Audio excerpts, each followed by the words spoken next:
வணக்கம் உறவுகளே, மீண்டும் உங்களை வானிலையூடாக சந்திப்பதில் மிக மகிழ்ச்சி அடைகின்றோம்.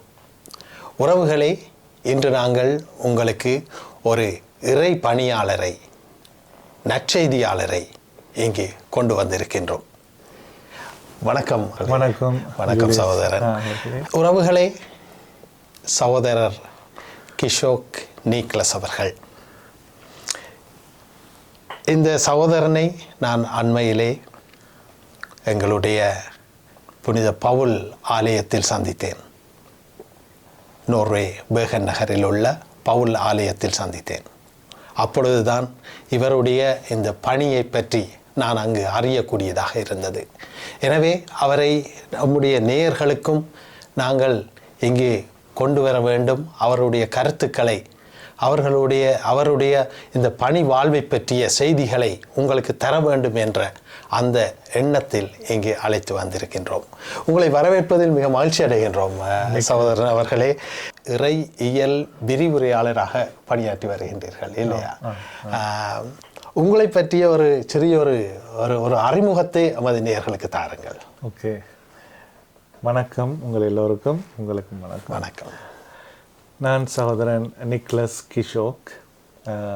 இலங்கையிலே முழு நேரமாக நற்செய்தி பணியாளராக, கத்தலிக் லே ப்ரீச்சராக, அதே போல் லே ப்ரீச்சராக கடந்த 21 வருடங்கள் பணியாற்றி கொண்டிருக்கிறேன். அத்தோடு 2018ஆம் ஆண்டிலிருந்து எங்களுடைய கத்தோலிக்க இறையியல் கல்வியகம் புனித ஜோசப் வாஸ் தேவதர்ம நிகேதனே என்று சொல்வார்கள். அது உர்பானியா யூனிவர்சிட்டி, ரோமில் இருக்கின்ற உர்பானியா யூனிவர்சிட்டியோடு தொடர்புடைய அந்த கற்கனரி, இலங்கையில் அக்வானாஸ் யூனிவர்சிட்டியிலே அங்கே அந்த கற்கனரிகள் நடக்கின்றன.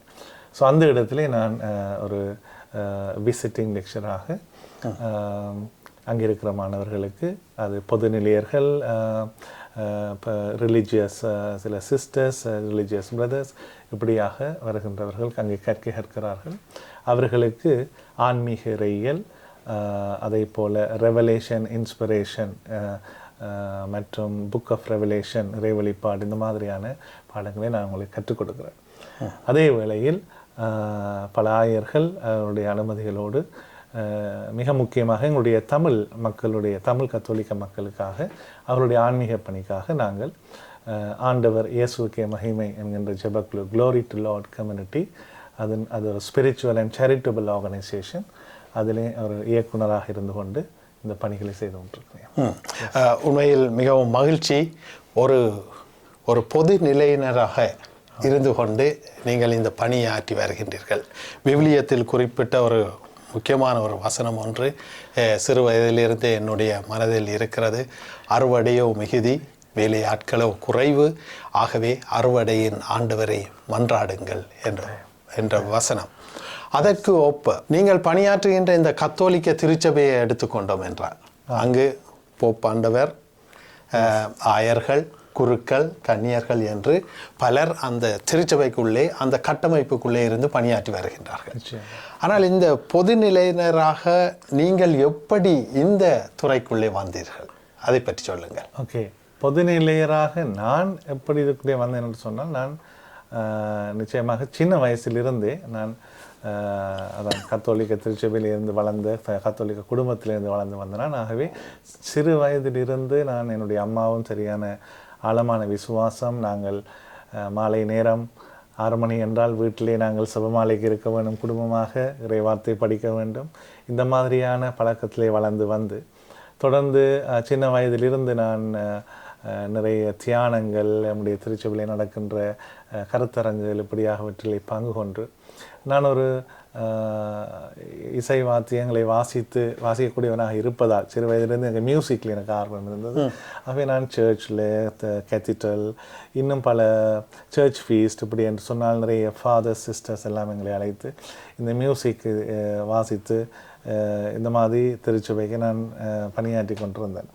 இப்படி இருக்கின்ற பொழுதுதான் 1997ஆம் ஆண்டு இந்தியாவிலிருந்து பல குருக்கள் டிவைன் தியான இல்லத்திலிருந்து வருகை தந்து அங்கே 5 நாட்கள் தியானமும் இறுதி நாள் இரவு திருவிழிப்பும் நடைபெற்ற நேரத்தில் நான் அங்கே எனக்கு அந்த மாதிரியான தியானங்கள் பிடிக்காது. நான் ஒரு நல்ல கத்தோலிக்கனாக மட்டும்தான் இருந்தேன்.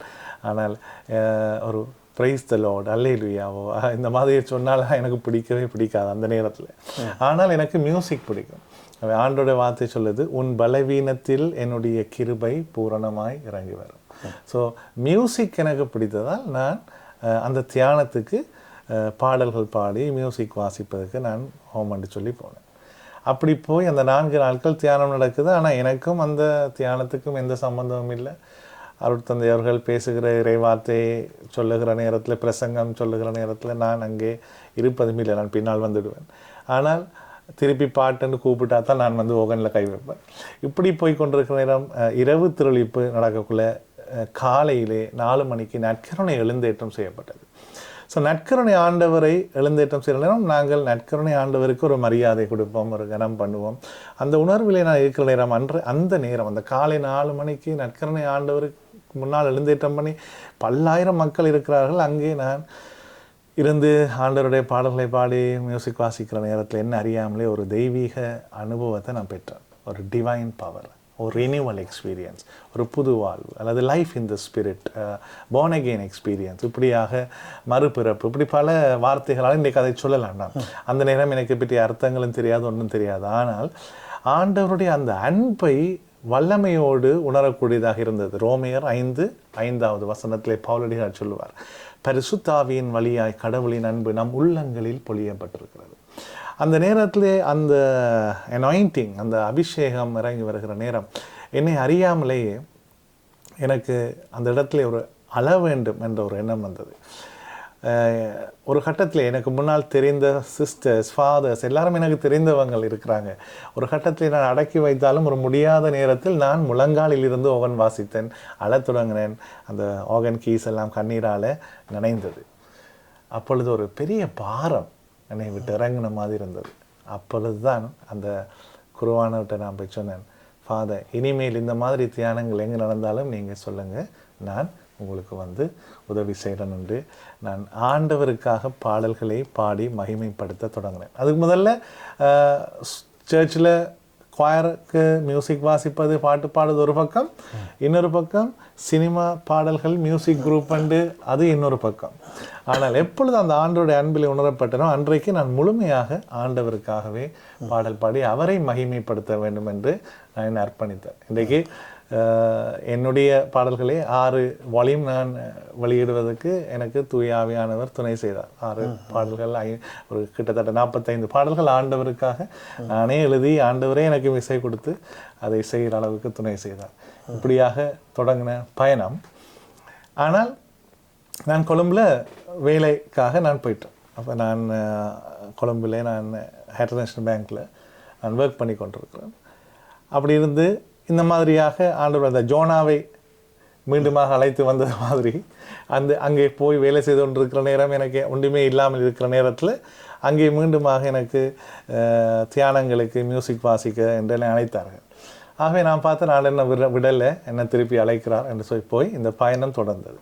இப்படியாக போய்கொண்டிருக்கிற நேரத்தில் நற்செய்தி அறிவிக்க நான் தொடங்க 2005ஆம் ஆண்டு ரோமாபுரியிலிருந்து ICCRS international Catholic charismatic renewal service அங்கே இருந்து பலர் வந்து தியானம் நடத்த வந்த நேரம், அது இலங்கையிலே போர் சூழ்ந்த காலத்தினால் அந்த சூழ்நிலையிலே இலங்கையிலே ஏர்போர்ட்லே ஒரு குண்டுவெடிப்பு நடந்தது. ஃப்ளைட் சேஞ்சஸ், டைம் மாறுது. ஆகவே கொழும்பிலே நடக்க வேண்டிய அந்த தியானம் அவர்களுடையது நடக்க முடியாமல் போகுது. ஆனால் மக்களுக்கு அறிவிச்சாச்சு. ஆகவே மக்கள் வர்றாங்க. பல குருக்களை மாறி அந்த தியானத்தை நடாத்துவதற்கு தேடினார்கள். அந்த இடத்துல யாரும் கிடைக்கல. ஆனாலும் ஒரு திருப்பலி முடிஞ்ச பிறகு இன்றைக்கு தியானம் இல்லை, இந்த சிறப்பு தியானம் இல்லை என்று அறிவிப்போம் என்றார்கள். ஆனால் நான் சொன்னேன், ஏன் நாங்கள் கேன்சல் பண்ணணும், நாங்கள் அதை நடத்துவோம். அப்போ யார் நடத்துறது? ஆண்டோட கரத்தில் விட்டு விடுவோம். அதுக்குள்ளே ஒரு உந்துதல் அந்த நேரமே ஆவியானவர் எனக்கு வைத்தார். ஆகவே திருப்பலி முடிஞ்சது. வளமையான பிரைஸ் அண்ட் வர்ஷிப் இருந்தது. ஆனால் அது முடித்த உடனே நான் பைபிள் எடுத்துகிட்டு போய் ஆண்டோட வார்த்தையை அறிவிச்சிட்டேன். அன்றைக்கு அந்த தியானம் முடிஞ்சது. மக்கள் எல்லாம் சொன்னாங்க, மனதுக்கு ஆறுதலாக இருந்தது, நல்லா இருந்ததுன்னு சொல்லி. ஆகவே நாம் காலடி எடுத்து வைத்தால் ஆண்டவர் நடத்தி செல்லுவார். ஸோ அன்றைய நாளிலே நான் ஒரு தன்னம்பிக்கையோடு கூடிய இறை நம்பிக்கைன்னு சொல்லலாம். நாம் காலடி எடுத்து வைத்தோம், ஆண்டவரோட கரத்தில் ஒப்பு கொடுத்தோம், நீங்கள் வழி நடத்துங்கன்ட்டு. ஆகவே அன்றைய தியானம் ஒரு நல்ல விதத்திலையும் முடிந்தது. என்னுடைய நற்செய்தி பணியும் தொடங்கியது. அருமை அருமை அருமை சகோதரனே. பொதுவாக எந்த ஒரு இறை பணியாளனுக்கும் அது யாராகவும் இருக்கலாம், நிறைய சோதனைகள் வரும். அது இயேசுவினுடைய வாழ்க்கையிலேயே அவரே சோதிக்கப்பட்டார். சமூகத்தால் நிறைய சவால்களை பிரச்சனைகளை சந்தித்திருக்கிறார். அப்படி இருக்கையிலே இந்த பொதுநிலையினராக இருந்து உங்களை போன்றவர்கள் பணியாற்றும் பொழுது உங்களுக்கென்று எவ்வாறான ஒரு குருக்களை எடுத்தால் அவர்களுக்கென்று ஒரு வலை அமைப்பு ஒன்று இருக்கிறது, கட்டமைப்பு ஒன்று இருக்கிறது. நீங்கள் எவ்வாறு இவற்றை இந்த சவால்களை இவ்வாறான விடயங்களை சந்தித்து வருகின்றீர்கள்? நல்ல ஒரு கேள்வி. ஸோ என்னுடைய சவால்களுக்கு நான் முதல்ல பொதுநிலையினுடைய அழைப்பு என்ன என்பதை சொல்லி அதை போவது நலமாக இருக்கும்னு நான் நினைக்கிறேன். அதாவது catechism of the Catholic church, CCC, கத்தோலிக்க திருச்சபையின் திருமறை. அதனுடைய இலக்கம் 897 913 வரைக்குமான இந்த இலக்கம் நமக்கு பொதுநிலையினுடைய பணிகளை பற்றி பேசுகிறது. ஸோ பொதுநிலையர் என்று சொல்லுகின்ற பொழுது லைட்டி, பொதுநிலையர்கள் திருமுழுக்கு பெற்று திருச்சபையில் அங்கத்துவம் வகிப்பதற்கு மட்டுமல்ல அவர்கள் அழைக்கப்படுவது, அவர்கள் இந்த உலகத்திற்கு ஒளியாகவும் உப்பாகவும் திகழ வேண்டும். அப்போ ஒளியாக உப்பாக என்று சொல்கிற நேரத்தில் அதனுடைய 2 பகுதி இருக்குது. அளவுக்கு அதிகமான ஒளியிலே நாம் எதையும் காணவும் முடியாது, அதே நேரம் இருளுக்குள் நம்மளால் நடக்க முடியாது. ஒளி இருந்தால்தான் ஒரு பயணத்தை மேற்கொள்ளலாம், பாதை திறக்கப்படுகிறது. உப்பை எடுத்துக்கொண்டால் உப்பில்லா பண்டம் குப்பையிலே. ஸோ உப்பு அளவோடு இருந்தால் அது நமக்கு நம்முடைய உணவு சுவையாக இருக்கும். ஆனால் உப்பு அதிகரித்தால் அதே உணவு குப்பையிலே தூக்கி எறியப்படும். ஸோ அந்த மாதிரி அப்போ பொதுநிலையினுடைய பணிகள் திருச்சபைக்குள் குருக்களோடு, ஆயர்களுடைய அனுமதியோடு, குருக்களோடு இணைந்து இறைவனுடைய இறையாட்சி பணியை செய்ய ஆண்டவர் நம்மை அழைக்கிறார். விசேஷமாக ஆண்டவர் இயேசுனுடைய the 3 offices of Christ என்று சொல்வார்கள். இயேசுனுடைய அந்த முப்பணி, அவருடைய குருத்துவ, அரச, அவருடைய இறைவாக்கு பணி. ஸோ இந்த பணிகளிலே நாங்களும் பங்கு கொள்ள நம்மளை ஆண்டவர் அழைக்கிறார். உதாரணத்துக்கு சிசிசி 901 கத்தோலிக்க திருச்சபையின் திருமறை 901 சொல்லுகிறது, அவருடைய குருத்துவ பணியை எங்களுடைய வாழ்க்கையிலே, வீட்டிலும் சரி, குடும்பத்திலும் சரி, நாம் வாழ்கிற சமூகத்திலும், வேலை செய்கிற இடத்திலும் நாங்கள் சந்திக்கின்ற சவால்கள் மத்தியிலே எங்களை ஒரு ஆன்மீக பலியாக எங்களை ஒப்புக் கொடுப்பது. ரோமையர் 12:1-2 பவுலடிகளார் சொல்லுவார், உங்களுடைய வாழ்வை தூய உயிருள்ள பலியாக படையுங்கள், இதுவே நீங்கள் செய்கின்ற உள்ளார்ந்த வழிபாடு. நாங்கள் செல்லுகின்ற இடங்களில் பல சவால்களுக்கு மத்தியில் நான் எவ்வாறு சாட்சியாக வாழ முடியும்? ஒரு திருப்பலியில பங்கு கொள்றேன், ஒரு வழிபாடிலே நாங்கள் பல்லாயிரக்கணக்கான மக்கள் பங்கு கொள்ளுகிறோம், அது ஒரு பொது வழிபாடு. ஆனால் திருப்பலி நிறைவேறிற்று, சென்று வாருங்கள், கிறிஸ்துவுக்கு சாட்சியாய் வாழுங்கள் என்ற அந்த திருப்பலியின் நிறைவு நம்முடைய வாழ்விலே தொடங்குது. அதுதான் ஒரு தனித்துவமான நம்முடைய வாழ்வு ஒரு பலியாக மாற வேண்டும், சாட்சிய வாழ்வாக இருக்கின்ற அந்த பலி. இன்னொன்று ஆண்டவர் இயேசுனுடைய இறைவாக்கு பணி, சிசிசி 904 கத்தோலிக்க திருச்சபையினுடைய திருமறை 904 இலக்கத்திலே சொல்லப்படுது, திருச்சபையினுடைய அறிவுரை சொல்லப்படுது. எங்களுடைய வாழ்வு ஆண்டவருடைய வார்த்தையை வாதித்து அதை மக்களுக்கு எடுத்துரைக்கின்ற பணி. நான் சொன்னேன் உங்களுக்கு 21 வருடமாக இந்த பணியை நான் செய்து கொண்டிருக்கிறேன். அதிலே நான் வங்கியில் வேலை செய்து கொண்டிருந்தேன். 2009ஆம் ஆண்டு எனக்கு திருமணம் நடந்தது. திருமணமாகி 4 மாதங்கள் இருக்கும். ஸோ என்னுடைய ஆஃபீஸில் எனக்கு இன்னொரு ப்ரொமோஷன் கிடைக்குது, நான் ஒரு பிரான்ச்சை டேக் ஓவர் பண்ணணும். அப்படியாக இருக்கிற நேரத்தில் மாலையிலே ஆண்டவருக்கு நன்றி சொல்லி நான் குடும்பமாக ஜெபிக்கின்ற பொழுது ஆண்டவருடைய குரலை கேட்குறேன், மகனே நீ எனக்கு இப்போ முழு நேரம் தேவை, உன்னுடைய வேலையை பார்க்காத, உன்னுடைய ப்ரொமோஷனை பார்க்காத, உன்னுடைய இன்கம்மை பார்க்காத, உன்னுடைய ஃபெசிலிட்டிஸை பார்க்காத, யூ சரண்டர் மீ, எனக்காக உன்னை அர்ப்பணி, முழுமையாக நான் உன்னை எடுத்து பயன்படுத்துவேன், உன் தேவைகளை நான் சந்திப்பேன். இந்த குரலை நான் ஆண்டவர்கிட்ட கேட்குறேன். ஆகவே நான் நேரம் போதா காலத்தில் நான் சுருக்கமாக சொல்கிறதாக இருந்தால், நானும் என்னுடைய மனைவியும் நாங்கள் ஒரு 3 வாரமாக அதற்காக ஜெபித்து எங்களுடைய பல தெரிந்த குருக்கள் கன்னியாஸ்திரர்களுக்காக ஜெபிக்கிறார்கள். நாங்கள் போகிற இடங்கள் எல்லாம் ஆண்டவர் எங்களுக்கு இதை பற்றியே பேசிக் கொண்டிருக்கிறார். இப்படி இருக்கின்ற பொழுது 2 பேரும், அவளும் என்னுடைய மனைவி பபச்சுவா கனுஷா, அவவும் வங்கியில் வேலை செய்து கொண்டிருந்தவள், ஸ்டாண்டர்ட் சார்ட்டர்ட் பேங்க்கில், நான் ஹெட்டர் நேஷனல் பேங்க்கில். இப்படி 2 பேரும் ஒரே நேரத்தில் எங்களுடைய வேலையை ராஜினாமா செய்தோம். பல சவால்கள் இருந்தது. வீட்டில் வேலை செய்கிற இடங்கள், சில நேரம் சர்ச்சில், ஈவன் சில சிஸ்டர்ஸ், சில ஃபாதர்ஸ், இவங்களுக்கு பைத்தியமா, ஏன் வீட்டில் நல்ல வேலை, யாராவது பேங்க் வேலையை தூக்கி எறிவாங்களா என்று சொல்லி என்றெல்லாம் பல சவால்கள் இருந்தது. ஆனால் எபிரேயர் 11:11 இறைவசனம், வாக்குரைத்தவர் நம்பிக்கைக்குரியவர். ஆண்டவர் எதை சொல்கிறார் அதை செய்வார். இன்னைக்கு 23:19 வசனத்தை சொல்கிறார், பொய் சொல்ல நான் மனிதன் அல்ல, மனதை மாற்றுகிற மனித பிறவி அல்ல, நான் சொல்லுவதை செய்யாமல் இருப்பேனோ, நான் உரைத்ததை நிறைவேற்ற மறுப்பேனோ. ஆண்டவர் நமக்கு என்ன சொல்றாரோ அதை அவர் நிறைவேற்றுவராகிறார். அப்போ அன்றிலிருந்து இன்றைக்கு வரைக்கும் ஆண்டவர் ஒரு பங்கிலிருந்து இன்னொரு பங்கு, ஒரு என்ன சொல்லலாம், ஒரு மறை மாவட்டத்திலிருந்து இன்னொரு மறை மாவட்டம். அது மட்டுமல்ல, நான் இந்தியாவுக்கு 2010ஆம் ஆண்டிலே நற்செய்தி பணிக்காக போயிருக்கிறேன். அந்த நேரத்தில் நான் ஆண்டவருடைய குரலை கேட்டேன், not only India, I am going to take you all over the world. நான் உன்னை உலகின் பல இடங்களுக்கு நான் கொண்டு போகிறேன், என்னுடைய நற்செய்தி என்ற வார்த்தையை நான் 2010ஆம் ஆண்டு கேட்டேன். ஆனால் அந்த வார்த்தைகள் நனவாக இருக்கிறது. ஏன்னா நான் ஒரு 4-5 வருடமாக நான் இங்கால யூரோப் பக்கம் வந்து கொண்டிருக்கிறேன். அதிலே தான் நாங்களும் சந்தித்தோம். பெர்லினிலே போன வருடம் நற்செய்தி தவக்கால தியானம் வைக்க வந்த பொழுது நீங்கள் அழகான ஒரு பேஷன் பிளேயை நடத்தி கொண்டிருந்தீங்க. அது உண்மையிலே உருக்கமாகவும் நல்லா இருந்தது. உங்களுக்கு வாழ்த்துக்கள். ஸோ அதிலே நாங்கள் மீட் பண்ணோம். ஸோ இந்த முறை மீண்டுமாக வந்திருந்தோம். இந்த மாதிரி ஃப்ரான்ஸ், இத்தாலி, லண்டன், நோர்வேல, ஒஸ்லோ, ஜெர்மனியில் பல இடங்கள், இப்படியாக இந்த நற்செய்தி பணிக்கான கதவுகளை ஆண்டவர் திறந்து விட்டார். இதை பற்றி தான் நான் கேட்க வேண்டும் என்று இருந்தேன் சகோதரனே. இந்த புலம்பெயர் வாழ் மக்களோடு பல்லின மக்கள் இருக்கிறோம் நாங்கள் இங்கே. பல்லின மக்கள் என்று சொன்னால் பல பகுதிகளைச் சேர்ந்த மக்கள் இங்கே வாழ்ந்து வருகின்றோம். இங்கு உங்களுடைய பணிகள் எவ்வாறு இருக்கிறது இந்த நாடுகளில்? இங்கே ஒவ்வொரு இடத்திலும், இப்போ நான் உதாரணத்துக்கு சொல்ல போனால் பெர்கன், ஒஸ்லோ, ஜெர்மனி, பிரான்ஸ், அப்படி ஒவ்வொரு இடத்திலும் எங்களுக்கு ஒரு ஆன்மீக பணியகம் என்றொன்று உண்டு இல்லை. ஸோ அந்த பணியகத்தின் இயக்குநர்கள் எனக்கு அழைப்புதலை கொடுப்பார்கள். அப்படி கொடுத்து வருகிற பொழுது அவர்களுக்கு ஒவ்வொரு இடங்கள், பல இடங்கள் இப்படியாக அவர்கள் வளமையாக திருப்பலி வைக்க போகிற இடங்கள் இருக்கும். அந்த இடங்களில் ஒன்று கூற மக்கள் இருப்பார்கள். அங்கே சிறப்பு தியானங்களை ஆயத்தம் செய்வார்கள். ஆகவே நான் அங்கே வந்து அங்கே இருக்கின்ற இயக்குநர்கள் ஃபாதர்ஸோடு தங்கியிருந்து அவர்களோடு நான் மியூசிக்கும் வாய்த்து கொண்டு என்னுடைய தியானங்களை செய்வது, அதை எனக்கு ஆண்டவர் கொடுத்த தாளாந்து. ஆகவே ஓகனை முறப்பக்கம் எடுத்துக்கொண்டு சில இடத்துல ஃபாதர்ஸோடையே அவருடைய வாகனத்திலேயே சவுண்ட்ஸ் ஓகனெல்லாம் எடுத்து வச்சுக்கொண்டு நாங்கள் போய் அதை ஃபிக்ஸ் பண்ணி அழகான தியானங்களை வச்சு விட்டு வருவோம். சில நேரத்தில் நாங்கள் ட்ரெயினில் ட்ராவல் பண்ண வேண்டியிருக்கும்.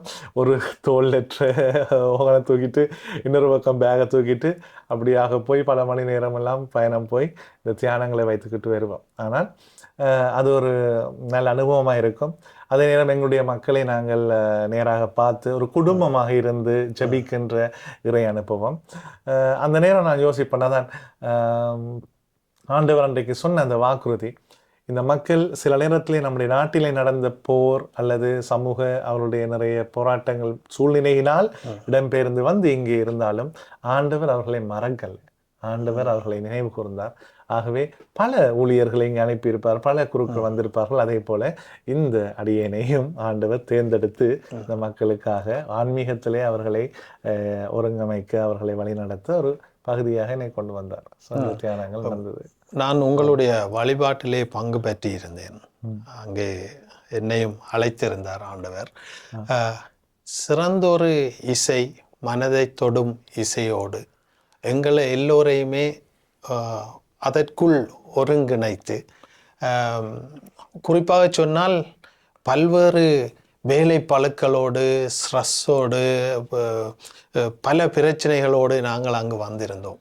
ஆனால் நீங்கள் அந்த இசையாலும் ஆண்டவருடைய வார்த்தைகளாலும் அந்த நற்செய்தி அந்த வசனங்களுக்கூடாகவும் உங்களுடைய வாழ்க்கையில் நடந்த அல்லது எங்களுக்கு இருக்கிற துன்பங்கள், நோய்கள், வருத்தங்கள் இவற்றை பற்றி எல்லாம் அங்கு கொண்டு வந்து எங்களுடைய மனதை ஒருமைப்படுத்தி ஒரு குணமாக்கி அனுப்பியது போல ஒரு ஒரு ஒரு அனுபவம் பல மக்களுக்கும், எனக்கு மட்டுமில்லை, இருந்தது. இது நீங்கள் எவ்வாறு அதை கொண்டு வருகிறீர்கள்? இப்போ நான் இதை கேட்கிறேன் ஏன்னு சொன்னால், ஒரு குருக்களை எடுத்தால் அவர்களுக்கு அதற்கான சில வேளைகளில் நோஷியட் என்று சொல்லுவோம், அந்த நிறைய கல்லூரியிலே நிறைய அவர்கள் அதற்கான தங்களை தயார்படுத்துதல், கற்றல் வழிகள் இருக்கும். உங்களுக்கு எவ்வாறு இருந்தது அது? நிச்சயமாக ஜெப ஆயத்தம் என்பது மிக அவசியம். ஸோ ஜெப, the preparation in prayer. So எதற்கும் நாங்கள் ஜெபத்திலே நம்மளை ஆயத்தம் செய்ய வேண்டும். நான் அந்த நாளிலிருந்தே, நான் நற்செய்தி பணியை தொடங்கும் முதல் ஒரு இசை வழியாக பாடல்கள் பாடி ஒரு கொயரில் ரீட் பண்ணவோ அல்லது வர்ஷிப் லீடராக இருந்த பொழுது கூட ஒரு பாடல் பாடுவதற்கே நான் என்னுடைய முழங்காலை வைத்து கரம் உயர்த்தி ஆண்டவர்கிட்ட அர்ப்பணித்து பல மணி நேரம் ஜெபித்து விட்டு நான் போவேன். இப்போ சில நேரத்தில் சில பேர் வந்து சொல்வார்கள், இது ஆண்டவருக்கு மகிமை. நீங்கள் அந்த கேட்ட கேள்விக்காக நான் சொல்கிறேன்.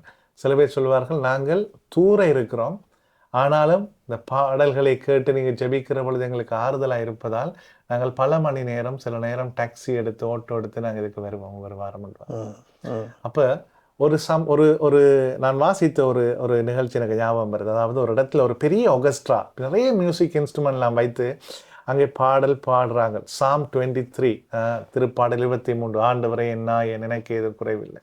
அதை பாட எல்லாரும் முடித்தோடனே கரங்களை தட்டி அவங்கள அர்ப்பணித்தாங்க. பிறகு இன்னொருவர் வந்தார். அவர் ஒரே ஒரு கிட்டாரை மட்டும் வச்சுட்டு இருந்து அந்த பாடலை பாடுறார். ஆனால் அவர் பாடி முடித்தோன்னே எல்லோரும் அழுது கரம் கட்டி எல்லாரும் சேர்ந்து எழும்பி நின்று அவரை வாழ்த்தினார்கள். அப்போ அந்த ஒர்கெஸ்ட்ராவை, பெரிய இன்ஸ்ட்ருமெண்ட்டோடு நிறைய பெரிய பெரிய விலை உயர்ந்த வாத்தியங்களை வாசித்த அதை லீட் பண்ண அந்த ஒர்கெஸ்ட்ரா லீடர் அவர் கேட்குறார், இவன்ட்ட வந்து, எங்களுக்கு கிடைக்காத அந்த அப்ளோஸ், அந்த கரந்தட்டு உனக்கு எப்படி கிடைத்தது? அதனுடைய ரகசியம் என்ன? அப்போ அவன் சொன்னான், உனக்கு Psalm 23 திருப்பாடல் 23 தெரியும், எனக்கு நல்ல ஆயனை தெரியும். ரெண்டுக்கும் வித்தியாசம் இருக்கு. ஒன்று நாம் ஒன்றை அறிந்து கொள்வது, இன்னொன்று நாம் இறைவனை அனுபவிப்பது. திருப்பாடல் 34:8 சொல்லுது, ஆண்டவர் எவ்வளவு நல்லவர் என்று சுவைத்து பாருங்கள். நான் சுவைத்த சுவையைத்தான் இங்க வந்து மற்றவர்களுக்கு அறிவிக்கிறார். பவுலடிகளார் சொல்லுவார் 1 கொரிந்தியர் 9:16, நற்செய்தியை நான் அறிவிக்கிறேன் என்று சொன்னால் அதில் பெருமைப்பட எனக்கு ஒன்றுமே இல்லை. இந்த நற்செய்தியை அறிவிக்க வேண்டிய கடமை எனக்கு கொடுக்கப்பட்டிருக்கிறது. நற்செய்தியை நான் அறிவிக்காவிடில் ஐயோ எனக்கு கேடு. அப்ப இந்த நற்செய்தி பணி நாம் பெற்றுக்கொண்ட திருமுழுக்கின் வழியாக இது எனக்கு மட்டுமல்ல, நம் ஒவ்வொருவருக்கும், பொதுநிலையில் ஒவ்வொருவருக்கும் ஆண்டவருடைய இந்த நற்செய்தி பணியிலே பங்கு கொள்ள ஆண்டவர் அழைப்பு கொடுக்கிறார். ஆனா அதை எந்த அளவுக்கு நாங்கள் அதை பயன்படுத்துகிறோம், எந்த அளவுக்கு நாம் சாட்சியா இருக்கிறோம். நான் ஆண்டவர் சொல்றான், நான் அறிவிக்காவிடில் ஐயோ எனக்கு அந்த கேடு தேவையில்லை, நான் ஆண்டவர் அறிவிக்கிறேன். எசேக்கியேலுக்கு ஆண்டவர் சொன்னார், நீ போ அந்த மக்களுக்கு அறிவி, அவர்கள் கேட்டாலும் கேட்கலாட்டியும் என்னுடைய வார்த்தை எடுத்துரை, அவர்கள் கேட்கல என்று நீ அறிவிக்கிறதை நிப்பாட்டினால் அவர்களோடு சேர்த்து நான் உன்னை தண்டிப்பேன், இல்லை நீ தொடர்ந்து வாசித்தால் நானும் அவர்கள் மீது இரக்கத்தை பொழிவேன். ஸோ ஆண்டவர் அதை விரும்புகிறார். மார்க்கு 16:15 படைப்புக்கெல்லாம் சென்று நற்செய்தி அறிவியுங்கள், நம்பிக்கை கொள்ளுவோர் மீட்பு பெறுவர். ஆகவே அதனுடைய அந்த பயணம்தான் அது சாதாரணமாக வரலை. நான் எப்பயும் என்னுடைய பைபிள் இருக்கும், பைபிள் பேக்கில் ஒரு ஃபைல் வச்சிருப்பேன். ஏனென்றால் நாங்கள் பொதுநிலையர்கள், இப்போ குருக்களுக்கு மாதிரி எங்களுக்கு அவர்கள் போடுற மாதிரி ஒரு உடுப்பு இல்லை, ஒரு கருப்பு பெல் கட்டல. சரி, அதை பார்த்த உடனே ஒரு குருவானவர் அல்லது ஒரு கன்னியாஸ்திரி என்ற அந்த உடுப்பை பார்க்குற பொழுது தெரியும் அவர் விசேஷமாக அதற்காகவே அழைக்கப்பட்டவர்கள். ஆனால் நாங்கள் பொதுநிலையர்கள். அப்ப எங்களுக்கு இந்த திருச்சபையினுடைய ஆயர்களுடைய, கர்தினால்களுடைய, அருட்தந்தையர்களுடைய அவருடைய அழைப்பு வேணும், அனுமதி வேணும். இது இரண்டும் முக்கியம். ஸோ உதாரணத்துக்கு நான் இந்த ஃபைல் என்ன இருக்குது நான் உங்களுக்கு காட்டுறேன். இப்போ இது எல்லாம் காப்பீஸ் வச்சிருக்கேன். இப்போ இது கார்டினல் ஆர்ட் டயசிஸில் பிப்ளிக்கல் கமிஷன் என்று இருக்குது. ஸோ நிறைய மக்கள் சந்திக்கின்ற சவால்களுக்கு மத்தியிலே இறை வார்த்தையோடு எப்படி அவர்கள் பயணிக்க வேண்டும் என்றதிலே மிகவும் ஆர்வமாக முன்னின்று அதை செயல்படுத்தி கொண்டிருக்கிறோம். அந்த பிப்ளிக்கல் கமிஷன்லே இருந்து ஒரு மெம்பராக வந்து எங்களுக்கு இந்த பணியை செய்ய நீங்களும் வாங்க என்று சொல்லி என்னை அழைத்த அந்த ஒரு கடிதம். இது கார்டினல் அவருடைய கடிதம். அதே போல் இது ரத்னபுர பிஷப் அவர்களுடைய வாழ்த்து செய்தி 20 வருடமாக நான் செய்த பணிக்காக.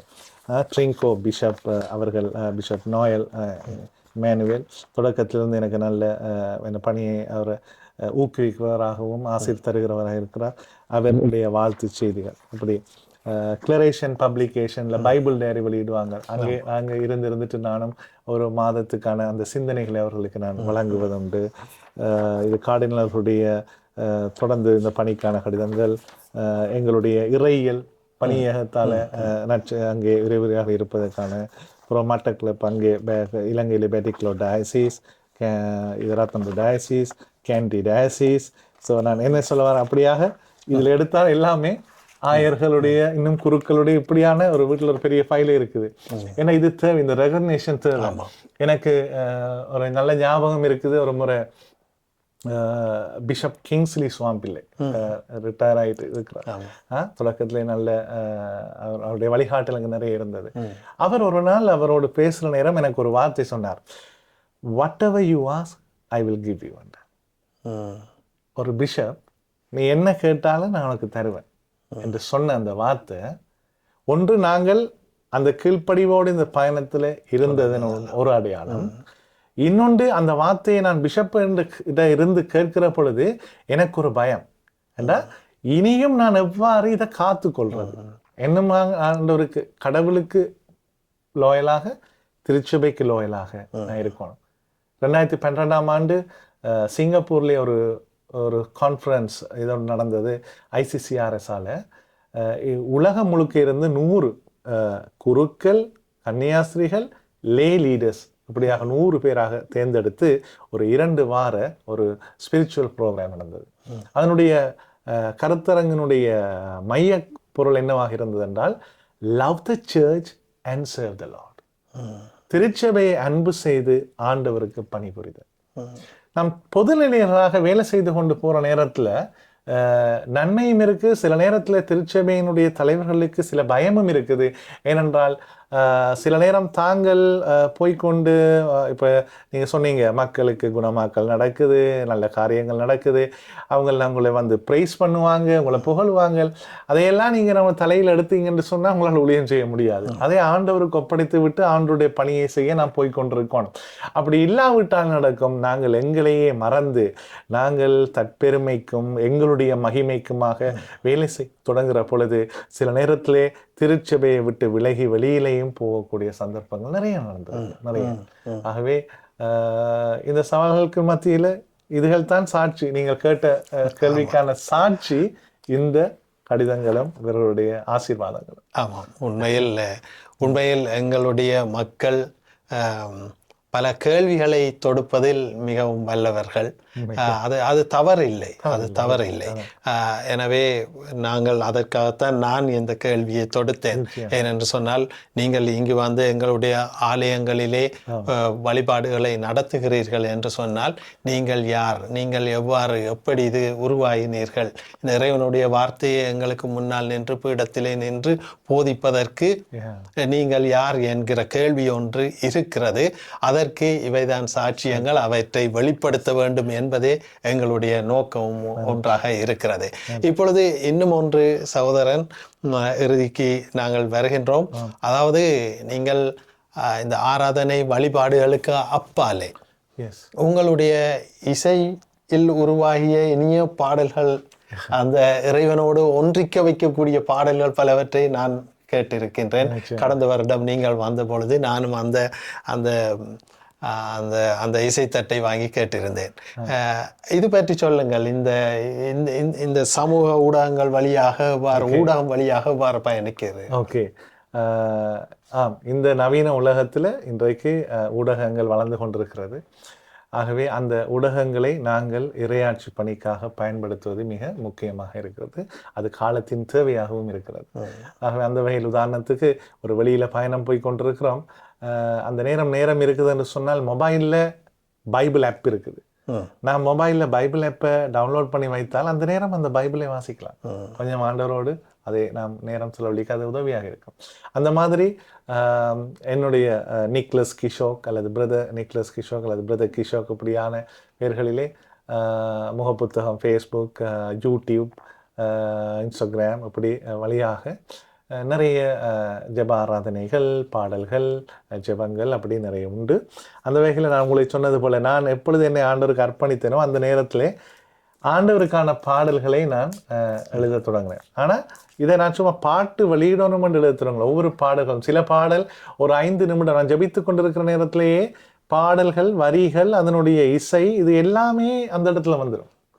சில நேரத்தில் சில பாடல்கள் பல்லவி சரணம் வர்றதுக்கு ஒரு வருடமும் ஆயிருக்கு. சில நேரம் சில மக்கள் சில வேதனையோடு ஜபிக்க போற நேரம் அவர்களுக்காக ஜபித்து கொண்டிருக்கிற நேரம் ஆராதனை என் இயேசுவே, வாழ்க்கையில் துணை என்று தவிக்கின்றேன், உறவாட நீ வா, ஆண்டவரை நான் அழுகிறேன், என் கண்ணீர்கள் எல்லாம் தலையனை நினைக்கிறது. அது ஒரு சகோதரிக்காக ஜபிக்கிற நேரம் அந்த பாடல். ஜேசையா, என் வாழ்வு நீர் தந்தது, இனி வாழ்வது உமக்காக, என் பயணம் உம்முடைய பாதையில், உம்முடைய வார்த்தை எனக்கு வழிகாட்டி. இதை நான் ட்ரெயினில் தியானம் வைக்கிறதுக்கு பயணம் போய் கொண்டிருக்கிற நேரம் இந்த பாடல் வருதை நான் எழுதுகிறேன். அப்படி அந்த ஒவ்வொரு பாடல்கள் ஒவ்வொரு அனுபவமாக வந்தது. அது மகிமையின் ராகங்கள் என்ற பேரில் ஒவ்வொரு தீமோட கிட்டத்தட்ட 43-45 பாடல்கள் என்னுடைய பாடல்கள் மகிமையின் ராகங்கள் வெளிவந்திருக்கு. அதான் இந்த யூஎஸ்பி ஸ்டிக், இதைத்தான் நீங்கள் வாங்கி கேட்டிருப்பீங்கன்னு நினைக்கிறேன். இந்த மாதிரி ஏன்னா முதல் சிடிஸ் கொண்டு போனோம், அதுக்கு முதல்ல கேசட்ஸ் வெளியிட்டோம். ஸோ இப்போ நாங்கள் பென் டிரைவுக்கு வந்திருக்கிறோம். ஸோ மிகவும் நன்றி சகோதரனே. இப்பொழுது நாங்கள் பாஸ்கா காலத்தில் இருக்கின்றோம். இறைவனுடைய பாடுகள், மரணத்தை தியானிக்கின்ற நாட்களுக்குள்ளே நாங்கள் இருக்கின்றோம். இந்த வேளையிலே நம்முடைய மக்களுக்கு நீங்கள் பாஸ்கா செய்தியை தாருங்கள். நிச்சயமாக. லூக்கா நற்செய்தி 9ஆம் அதிகாரம் 23வது இறைவசனம் சொல்லுகிறது, என்னை பின்பற்ற விரும்பும் எவரும் தன்னலம் துறந்து தன் சிலுவையை நாள்தோறும் தூக்கி கொண்டு என்னை பின்பற்ற வேண்டும். ஆண்டவர் அவருடைய ஒரு அழைப்பு, அவரை பின்பற்றுகிறவர்களுக்கு கொடுக்கப்படுகிற இந்த செய்தி, எவரும் என்னை பின்பற்றலாம், எவரும் இயேசுவை பின்பற்றலாம். Anyone can follow Christ. ஆனால் என்னை பின்பற்றுகிறவர்கள் எப்படி இருக்க வேண்டும் என்கின்ற ஒரு செய்தியை ஆண்டவர் தருகிறார். அவர்கள் தன்னலம் துறந்து தன் சிலுவையை நாள்தோறும் தூக்கி கொண்டு என்னை பின்பற்ற வேண்டும். தன்னலம் துறந்து, சுயநலம் இல்லாமல் பிறநலத்தோடு தன்னை வெறுமையாக்கி, இயேசு கிறிஸ்து அப்படி அவர் வாழ்ந்து காட்டியிருக்கிறார். பிலிப்பியர் 2:6 இறைவசனத்திலே பார்க்கிறோம், கடவுள் நிலையில் இருந்தவர் அதிலேயே அவர் வலிந்து பற்றி கொண்டிருக்கவில்லை. அவர் அடிமை கோலம் போட்டார், தன்னை வெறுமையாக்கினார், சிலுவை சாவை ஏற்றார், மனிதனுக்கு ஒப்பானார். இப்ப மேலிருந்து கீழே இறங்கி வந்திருக்கிறார். அதே போல நம்முடைய வாழ்க்கையில அன்றாடம் நாம் பல சவால்களை சந்திக்கிறோம். எபேசியர் 6:11, 1 பேதுரு 5:7 இந்த வசனங்கள் எல்லாம் நாம் வாசிக்கின்ற பொழுது, கர்ச்சிக்கிற சிங்கத்தை போல யாரை விழுங்கலாம் என்று உன் எதிரியான அழகை நம்மை தேடிக்கொண்டிருக்கிறான். பல போராட்டங்கள் மனிதர்களோடு, வான்வழிகளோடு உள்ள தீயாவிகளோடு. இந்த போராட்டத்தின் மத்தியில நமக்கு என்ன நடக்கும்? ஒரு மற்றவர்கள் நம்மளை ஏதாவது பேசுகிற பொழுது, ஏதாவது ஒரு சம்பவம் நடக்கின்ற பொழுது, நம்மளை காயப்படுத்துகிற பொழுது, நாம் மனித சாயலிலே அவர்களை மீண்டும் காயப்படுத்த விளைப்படுவோம். அல்லது நான் யாரு என்று அவனுக்கு காட்ட வேண்டும். நான் யார், அந்த நான் என்ற அந்த நிலைக்குள்ளே நாம் இருப்போம். இங்கே ஆண்டவர் சொல்றார், தன்னலம் துறந்து என்பது நான் யார் என்று உலகுக்கு எடுத்து காட்டல. கலாத்தியர் 2:19-20 வசனத்திலே பவுலடிகளார் சொல்வார், நான் இனி கடவுளுக்காக வாழப்படுகிறேன், நான் கிறிஸ்துவோடு சிலுவையில் அறையப்பட்டிருக்கிறேன், இனி நான் அல்ல, என்னுள் கிறிஸ்து வாழுகிறார்.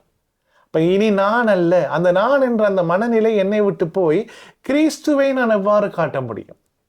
உன்னை சபிப்பவனுக்கு ஆசை கூறு, பகைப்பவனுக்காக, சபிப்பவனுக்காக, உன் பகைவர்களுக்காக நீ மன்றாடு, ஜெபி. அங்கே நாம் வெறுமனே மாலையில் சிலுவையை போட்டுட்டு போனால் காணாது. நம்முடைய வாழ்வு சிலுவையாக மாற வேண்டும். ஆகவே இந்த தவ காலத்தில் நாம் இயேசுவினுடைய சிலுவை பயணத்திலே நாம் சந்திக்கின்ற சவால்கள், இன்னல்கள், நெருக்கடிகள், வேதனைகள், சோதனைகள், துன்ப துயரங்கள், நோய்கள் எதுவாக இருந்தாலும் அது நம்முடைய வாழ்விலே நமக்கு கொடுக்கப்படுகிற ஒரு சிலுவையாக ஏற்றுக்கொள்வோம். ஆண்டவர் அந்த சிலுவையினோடு நம்மளை விட்டுவிடப் போவதில்லை.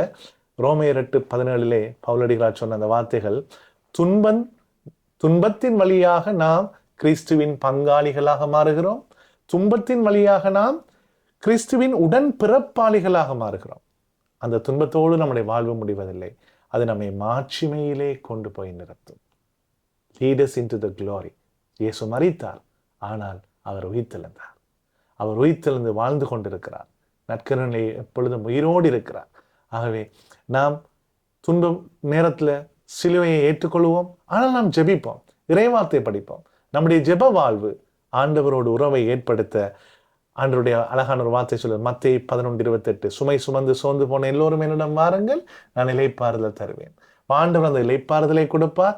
ஆண்டவர் சொல்றார், என் நுகம் உங்களை அழுத்தாது, என் சுமை எளிதானது. அந்த சிலுவை நமக்கு சுகத்தை தரும், எளிமையை தரும், விடுதலையை தரும். ஆகவே ஆண்டவருடைய சிலுவையை ஏற்றுக்கொள்ளுங்கள், புறம்பே தள்ள வேண்டாம். அந்த சிலுவை 1 கொரிந்தியர் 1:18 சொல்லுது, மீட்பளிக்கும் கடவுளின் வல்லமை. மிகவும் நன்றி, இறைவனுக்கு நன்றி. முதலில் நாங்கள் உங்களுடைய இந்த பணி தொடர வேண்டும். உங்களை போன்றவர்கள் எமது திருச்சபைக்கு மிக மிக அவசியம். இதிலே நீங்கள் இந்த நோர்வே நாட்டுக்கு மிக முக்கியமாக 2வது தடவையும் வந்து எங்களுடைய மக்களோடு இறைவனுடைய வார்த்தையால் பேசியமைக்காக உங்களுக்கு நன்றி கூறுகின்றோம். தொடர்ந்தும் உங்களுடைய பணி, உங்களுடைய குடும்பத்தாருடைய பணி மென்மேலும் எமது மக்களுக்கு தேவை என்பதை இங்கே வலியுறுத்தி கொண்டு, உறவுகளே, சகோதரனுடைய இசைத்தட்டு இந்த மின்னப்பின் உங்களுக்கு தேவையானால் எமது வானொலியுடன் என்னுடன் தொடர்பு கொள்ளுங்கள். நான் அதற்கான ஏற்பாட்டை செய்து தருவேன். இந்த பாடல்கள் அனைத்தையும் நான் கேட்டிருக்கின்றேன். மிகவும் அற்புதமான பாடல், இறைவனோடு ஒன்றிக்க வல்ல, மனதுக்கு இதம் தரவல்ல பாடல்கள் என்பதையும் இங்கு கூறிக்கொண்டு, இதுவரை எம்மோடு இணைந்திருந்த உங்கள் அனைவருக்கும் நன்றி கூறி விடைபெறுகின்றோம். நன்றி, வணக்கம். நன்றி, வணக்கம். தேங்க்யூ.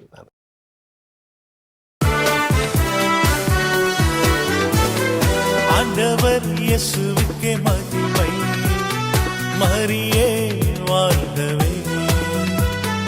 ஆண்டவர் இயேசுவுக்கே மகிமை, மரியே வாழ்கவே. ஆராதனை ஆராதனை ஆராதனை ஆராதனை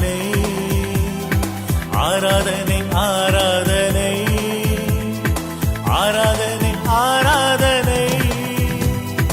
அல்லேலூயா அல்லேலூயா அல்லேலூயா அல்லேலூயா அல்லேலூயா அல்லேலூயா அல்லேலூயா அல்லேலூயா.